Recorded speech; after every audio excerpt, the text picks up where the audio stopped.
Everybody, this is Pastor Everett Bell. I pray that the Lord is keeping you and that you're feeling inspired. Sometimes during the holidays, a lot of people go through some difficulties. It's either because of the absence of someone they loved, or it brings back certain memories that are difficult, or sometimes even they're going through so many challenges right now, they're not able to make heads or tails out of their situation. In the book of Genesis, you've probably seen it 100,000 times. The Bible says, in the beginning, God created the heavens and the earth. The earth was formless and void, and darkness was over the surface of the deep, and the Spirit of God was moving over the surface of the waters. And then it says, then God said, let there be light. And there was light. Here's all I want you to understand, a couple of things. Number one, the Bible says, in the beginning, God created the heavens and earth. And you must understand that in the beginning and at the end, God is still there. God will be there. God was there. God will be there. Because God is outside of time.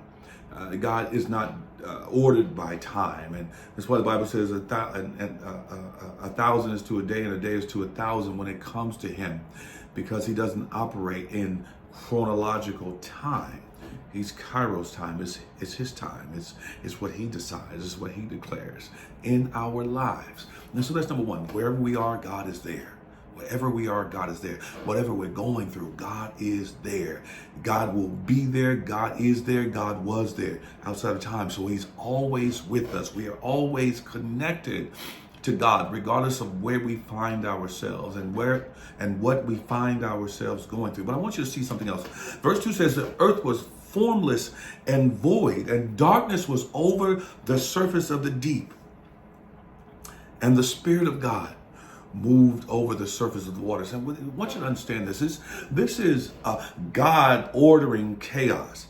This is God ordering chaos. God is shaping what was a chaotic situation into form. And when he shapes it into form, it becomes possible for life. So God takes chaos and orders it into form where life is possible. Now, he did this, as the Bible says, in the beginning. He did this in the beginning. And here's my question for you.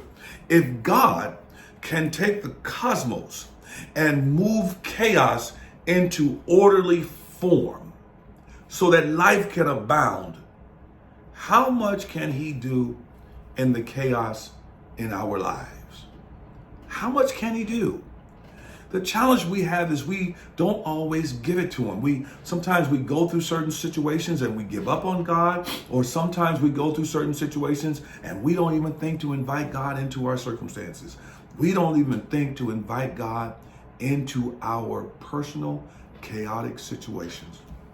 And you need to see something here, because while there is chaos, while the earth is formless and void, the Bible says the Spirit of God was moving over the surface of the waters. In the New International Version, it says the Spirit of God was hovering.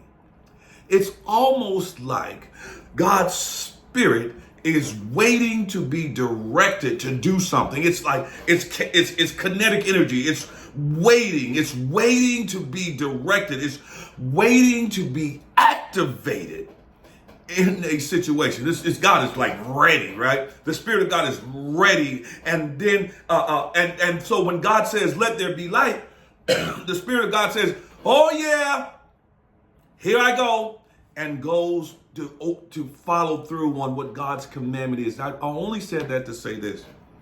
The Spirit of God, God's Spirit, is hovering over all of our situations. And so when we come to God with whatever we're dealing with, that Spirit becomes activated in your life. In your life.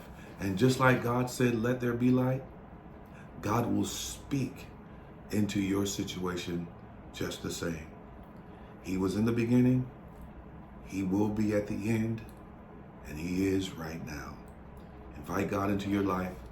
Let him have control over what it is that you're dealing with, even in this holiday season. And just like his Spirit hovered over the chaotic world, it is hovering over you, waiting to be activated in your life. I pray this helps you and encourages you. For more snippets, for more words of encouragement, just take a moment and like and subscribe, and you'll get the next one when it comes. God bless you. Be encouraged. Bye-bye.